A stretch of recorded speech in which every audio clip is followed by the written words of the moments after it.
Assalamu alaikum. Here is Mahanur Zubair for the subject of American literature. As you all know that we are discussing Robert Frost poetry. So the poem we are going to discuss today is Birches. So let's start. Robert Frost एक nature poet थे और इस poem का main idea बहुत ही simple सा है और language जो है वो बहुत सिंपल है, लेकिन फिर वही बात कि उसके मीनिंग्स में हम जाएंगे तो वो काफ़ी डीप है। 1916 में इस पोएम को पब्लिश करवाया गया था। When I see birches bent to left and right across the lines of straighter darker trees, यहाँ पर पोएट कहता है कि बर्चेस एक किस्म का दरख्त है, बहुत फ्लेक्सिबल होता है और बहुत लंबा भी होता है, काफ़ी लंबा होता है। तो इन दरख्तों को, इन बर्चेस के दरख्तों को देखते हुए पोएट कहता है कि जब मैं इन्हें लेफ़्ट और राइट झुका हुआ देखता हूँ, I like to think some boys been swinging them, तो इन्हें झुका हुआ ऐसे देखकर मुझे लगता है कि कुछ छोटे लड़कों ने इन पर लटका है या इस पर झूला झूला है। As ice storms do, often you must have seen them loaded with ice a sunny winter morning after a rain. और फिर आगे चल कर के वो कहता है कि जिस तरह से बर्फ़ के तूफ़ान आते हैं, तो वो जो बर्फ़ है वो इन जब दरख्तों पर, इनकी टहनियों पर पड़ती है तो उसकी वजह से, उसके दबाव की वजह से ये जो दरख्त है इनकी टहनियाँ झुक जाती हैं। As the breeze rises and turn many colored, as the still cracks and creases their enamel. और आगे वो कहता है कि जब हवा चलती है तो बर्फ़ की जो चटकने की आवाज़ आती है, और जब बर्फ़ जो है वो उसमें थोड़े से क्रैक्स पड़ जाते हैं तो सूरज की रोशनी जब इन क्रैक्स के अंदर से गुज़रती है तो बहुत सारे रंग जो बनते हैं, उसी तरह से इस बर्फ़ के अंदर भी जब सूरज की रोशनी गुज़रती है इसके क्रैक्स में, तो बहुत सारे कलर जो हैं वो बनते हुए नज़र आते हैं। Soon the sun's warmth makes them shed crystal shells, shattering and avalanching on the snow crust. Such heaps of broken glass to sweep away, you would think the inner dome of heaven had fallen.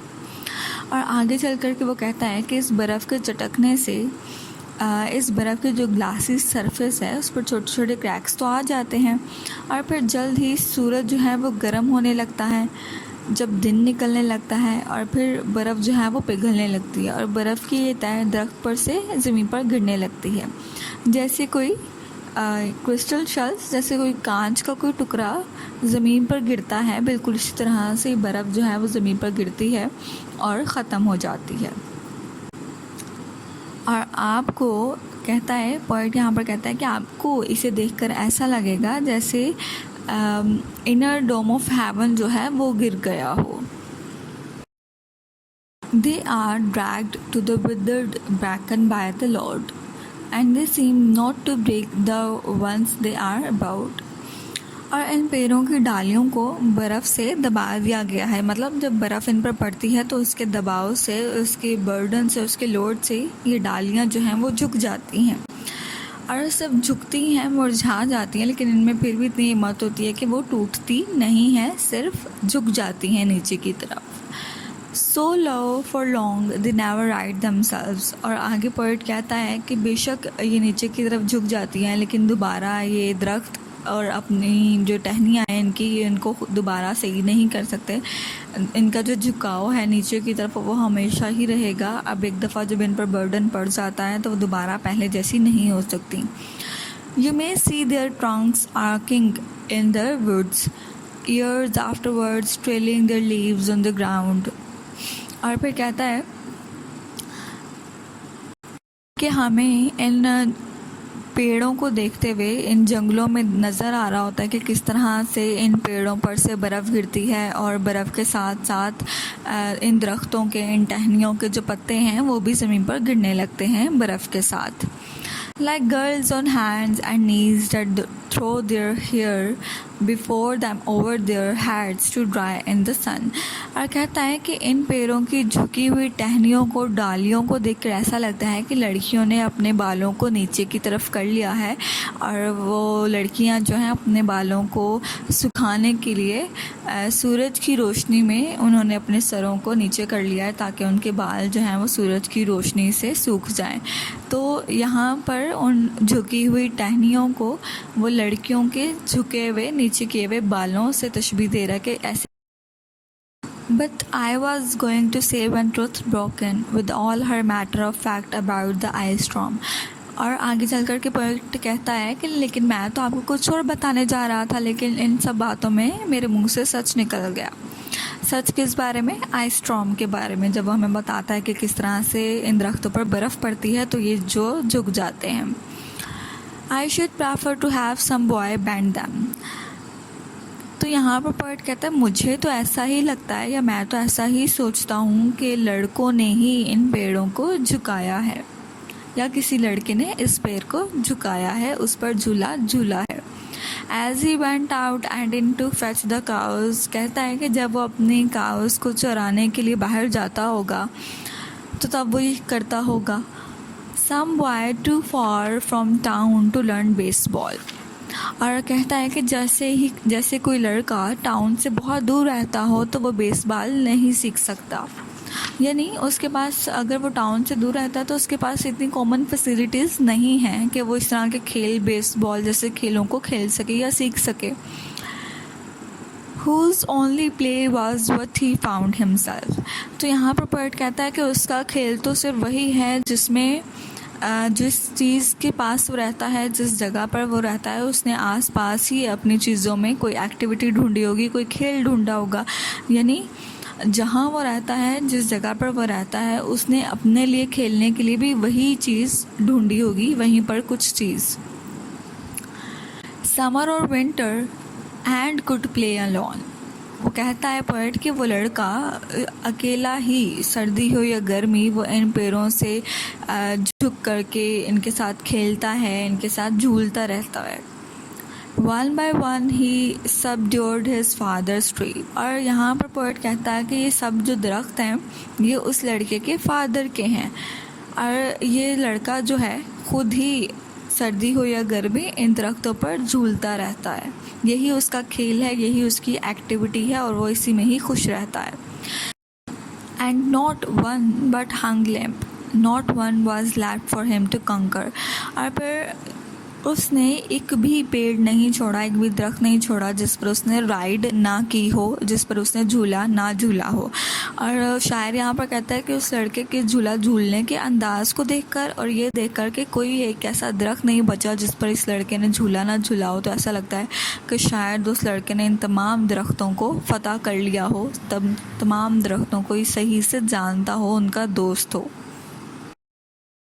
He learned all there was to learn about not launching out too soon, and so not carrying the tree away clear to the ground। वो सब कुछ सीख जाता है। लड़के के बारे में यहाँ पर शायर कह रहा है कि वो लड़का जो है इन दरख्तों को इस तरह से जानता है जैसे उसने इन सबको फ़तह कर लिया हो, और वो इन दरख्तों के बारे में इतना कुछ सीख चुका है कि वो ये भी जानता है कि किस दरख्त पर कितनी देर चढ़ना है, किस दरख्त को कितनी देर उसने झूलना है, किस टहनी को कितनी देर पकड़ना है, कितनी देर उस पर रहना है। तो वो सब इसके बारे में ऐसे जानता है जैसे उसने एक्सपीरियंस कर लिया हो। वो लड़का जो है इन दरख्तों के बारे में, इन टहनियों के बारे में, इन झुकी हुई शाखों के बारे में सब कुछ सीख चुका है। He always kept his poise to the top branches, climbing carefully with the same pains you use to fill a cup, up to the brim and even above the brim। अब यहाँ पर वो कहता है पोएट कि वो लड़का जो है हमेशा पेड़ के ऊपर चढ़कर उसके टॉप ब्रांचेस जो हैं उस पर बैलेंस बना कर रखता है। यानी वो इतना कुछ जानता है दरख्तों के बारे में, जैसे कोई इंसान किसी कप को इतने ध्यान से भरता है कि कहीं उसमें से पानी जो है वो बाहर ना गिर जाए, बिल्कुल इसी तरह से वो लड़का जो है उन दरख्तों के बारे में इतना अच्छे से जानता है कि उसे पता है कि कब मैंने कहाँ पर, किस जगह पर दरख्तों पर बैठना है, झूलना है। Then he flung outward feet first with a switch, kicking his way down through the air to be ground. जब वो उस पेड़ के टॉप पर पहुंच जाता है वो लड़का, तो वो अपने पैरों को बाहर की तरफ लेता है और एक स्विच के साथ हवा में झूलता हुआ वापस आता है ग्राउंड की तरफ। यानी जिस तरह से आप सब इमेजिन कर सकते हैं अभी इस सिचुएशन को, कि जिस तरह से हम सब झूला लेने लगते हैं तो हम सबसे पहले अपने पैरों को बाहर की तरफ करते हैं और एक पावर के साथ हम झूला झूलने लगते हैं और वापस जो है झूलते हुए हम ऊपर से नीचे की तरफ वापस आते हैं, टॉप टू बॉटम हम झूला ले रहे होते हैं। तो आप भी इस वक्त ये चीज़ इमेजिन कर सकते हैं कि वो बच्चा उन दरख्तों की झुकी शाखों पर किस तरह से झूला झूलता होगा। So was I once myself a swinger of birches। और यहाँ पर पोएट कहता है कि मैं भी कभी इन पेड़ों पे झूला करता था, इन बर्चेस के दरख्तों पर मैं भी कभी झूला झूलता था। And so I dream of going back to be. और कहता है कि लेकिन अब तो मैं सिर्फ ये ख्वाब ही कर सकता हूँ कि कभी शायद मैं बचपन में वापस जाऊँ और दोबारा इन बर्चेस के दरख्तों पर झूल सकूँ। It's when I am very of considerations. और पोएट कहता है कि मैं ये सब तब सोचता हूँ क्योंकि अब मैं बहुत बूढ़ा हो चुका हूँ, तो मैं जब भी उदास होता हूँ या जब भी थका हुआ होता हूँ या जब भी बहुत ज़्यादा सोचों में गुम होता हूँ, तो मैं यही सोचता हूँ कि शायद कभी ख्वाब ही में मैं बचपन में वापस जा सकूँ और फिर दोबारा से इन बर्चेस के दरख्तों पर झूल सकूँ। And life is too much like a pathless would. और ज़िंदगी भी जो है वो एक जंगल की तरह ही है जिसका कोई रास्ता नज़र नहीं आता। Where your face burns.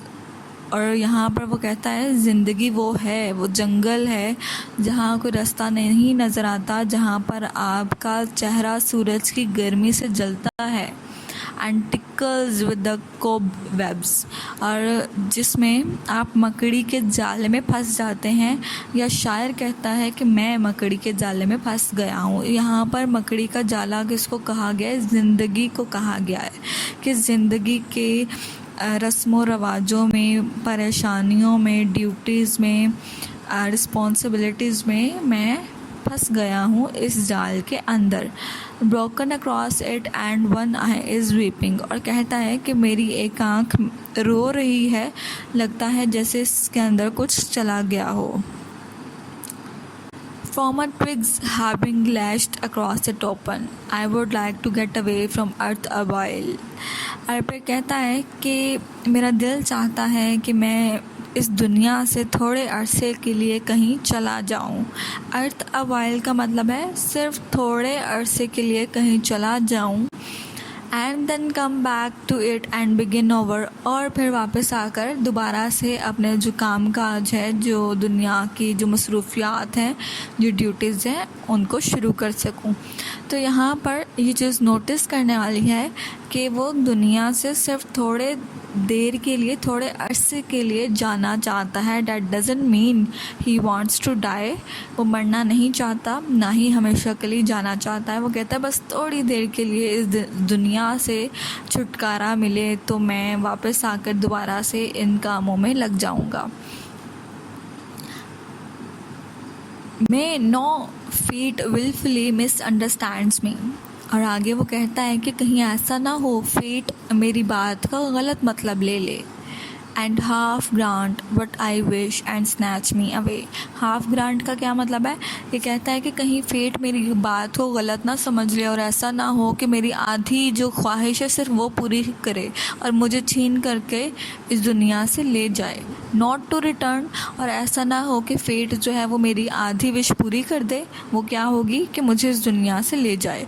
और ये ना हो कि मेरी आधी विश पूरी ना करे और वो क्या होगी कि कहीं मुझे वापस ही ना इस दुनिया में भेजे।